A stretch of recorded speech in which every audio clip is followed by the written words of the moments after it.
Good morning. Um, Time for Carla's comments. So I was, of course, watching the Olympics. I have already stated to you that I love the Olympics, but um, I was watching the ribbon, not the ribbon. I was watching the gymnastics, and I was thinking about all the different talents that these young athletes have. And at one point, I was watching archery, which really was kind of weird to me because they put the bow on their lip.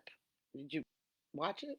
And then your lip goes, I don't, and one of them, their lip was bleeding. I'm like, ooh, that's pretty dedication. But anyhow, I realized that I could put that bow in my hand and shoot it because where I grew up in New York, archery was part of our gym class. So we took archery and I could shoot that bow and shoot that arrow, grab that bow, I mean, and shoot that arrow.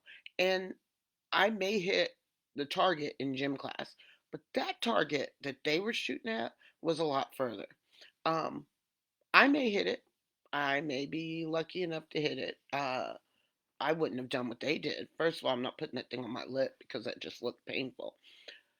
But then I thought, if you took me and you took one of these Olympic champions that have taken archery, and not even the ones that won the gold or the silver or the bronze, the ones that didn't qualify but were still good enough to be asked to try to qualify. If you put the same bow, gave me the same bow and arrow as you gave them, that bow and arrow would pretty much be worthless in my hand. I couldn't represent the country. I couldn't get paid to do it. But if you took the same one out of my hand and put it in the hand of somebody that has been trained, whoa, that bow and arrow would be worth a ridiculous amount of money. It would be worth so much that a country would gather up enough money to send you to Paris so that you could represent them. Even if they weren't sure you'd win, they knew that you'd be good at representing. So that bow and arrow increased in value just by taking it out of my hand and putting it in the hands of somebody that was skilled at that craft. What is my point? My point is this: know your worth. Stop allowing other people to decide what you're worth or what your value is. So many times we get tied up in what somebody else's opinion is of us, and we allow them to devalue who we really are. And the longer you listen to other people tell you what your value is, the more you begin to internalize it, and then you too forget what your value is. We are living in a world where people, for some reason, get off on putting others down or trying to decrease their value. Don't allow people to have that kind of power over you. Know that you are a valuable person. Know that the space you occupy, you're occupying for a reason. Know that you bring something to the table.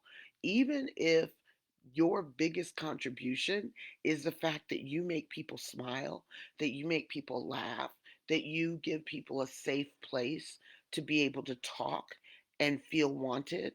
Know your value because you're not here by accident. I truly do not believe. No, I know God doesn't make mistakes.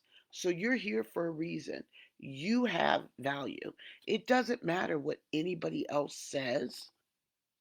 If you know your value, then what they say is kind of like me shooting a bow and arrow. They completely miss their target.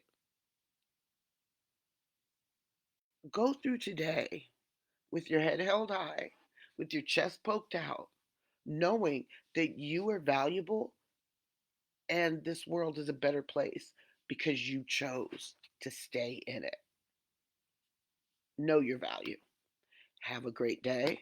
Please be kind to each other and check on your neighbors. That storm that went through here was a rough one, so I hope everybody's safe. All right, have a great day.